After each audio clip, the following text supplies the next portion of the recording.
Hi, it's Ashley Latta here, author of the book Don't Wait for the Tooth Fairy, How to Communicate Effectively and Create the Perfect Patient Journey in Your Dental Practice. And in today's video, I want to carry on with the theme of overcoming objections. If you watched the last video, I talked about the importance of showing empathy and seeing things from the other person's point of view and actually wearing the patient's shoes as opposed to yours. In this very short video, what I want to talk about is before you overcome and handle objection, what you've really got to do is make sure you are handling the correct objection. Let me give you an example. If you ever found yourself in a situation where you've got a price objection and the patient turns around and says, well, that costs too much, or that's a lot of money.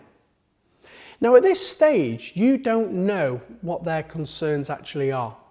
And you might answer it and give them the wrong solution to the wrong problem. Remember this, prescription before diagnosis is malpractice.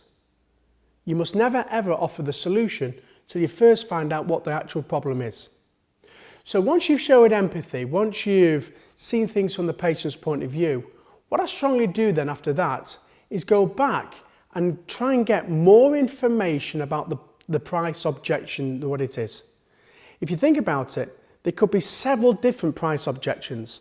It could be, I can't afford to pay for it, or I can't afford to pay for it all at once, or is, why does it cost that much? Or maybe the objection might be, I've seen something cheaper down the road, or I can get the treatment somewhere else cheaper abroad. Or maybe they haven't got the finances or other priorities they've got at this moment. So you must ask the patient a question to find out exactly which one of those objections it is. And you do this by asking this simple question. You will show empathy first by saying, being concerned, Mrs. Jones, about the price is perfectly normal. Mrs. Jones, do you mind if I ask you a quick question? Can you tell me a bit more about your price concerns? Can you tell me a little bit more about what concerns you about the price? And once you've done that, really listen carefully to what the patient says.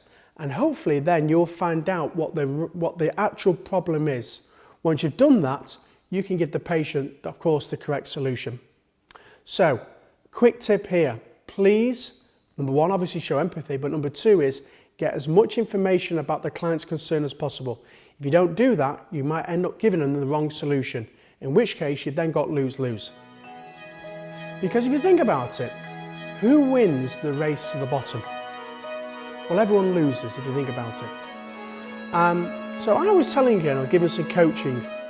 In fact, I told her actually to put a